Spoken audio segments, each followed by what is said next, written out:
Oh, I think I've said this before. What kind of sick and twisted ivory tower do you have to live in as the Prime Minister of Canada to decide to award this man 10.5 million good, hardworking Canadian folks' dollars to equals justice? It makes no sense.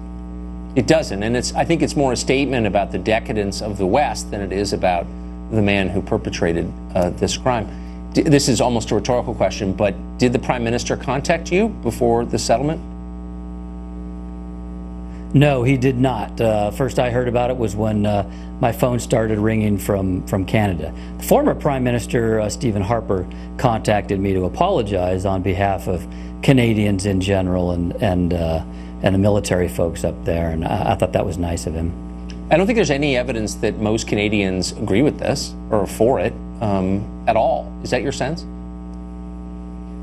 It is, and that makes perfect sense. I don't think you've got to be Canadian or American to say, okay, there's a guy out there who killed a U.S. soldier, and now you're going to give him $10.5 million because he was lonely at Guantanamo, or he didn't have a shoulder to cry on. It's just how that balances out as justice is just beyond me and obviously Canadians. I think I've seen polls that 71% of Canadians are outraged by this action. It's the definition of decadence.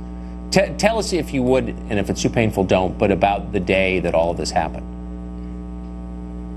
No, I don't. I have no problem talking about it. Tucker, we were after Omar Kadar's father, who was bin Laden's finance guy. The isolated compound we went to, his father was gone. Omar was there with 4 or 5 other guys. We surrounded that compound, myself and 4 other soldiers. We waited for 45 minutes. They wouldn't come out and talk to us.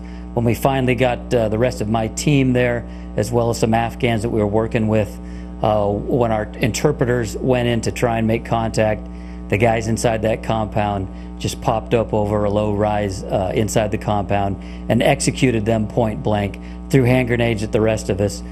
We shot 2 or 3 of them right there at the gate, and as the others ran to the back of the compound throwing hand grenades as they went, I popped up to shoot a couple of guys with my rifle. It's got a 203, the grenade launcher on the bottom. And as I pulled the trigger on that grenade launcher, I felt something smack me in the right eye. Turns out a hand grenade they'd thrown I hadn't seen went off, and a piece of shrapnel hit me in the right eye. And that ended your service career?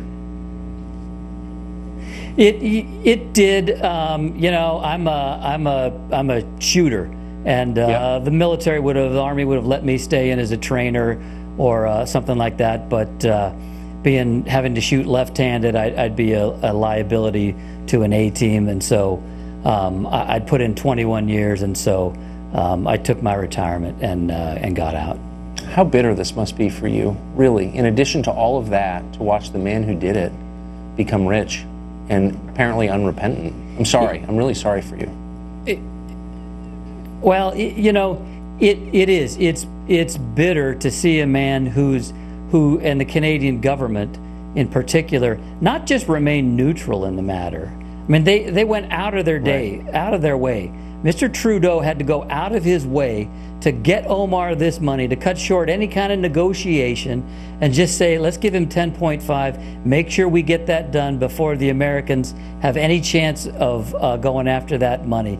To protect this man, that's really reopening a wound. I feel bad for Chris Spear's wife. She's a great lady, and it's got to be tough for her to see the Canadian government really open that wound. And I feel bad for Canadian military. I served over there with those guys, and they've got to be feeling pretty bad about their government rewarding a man who did his very best to kill them. I mean, I'm sure Trudeau did this as an expression of hostility toward America, but he undermines his own society by doing it, and that's depressing. Sergeant Morris, thanks a lot for that. And that's right. Yeah, no problem. Thanks for having me, Tucker. Appreciate it.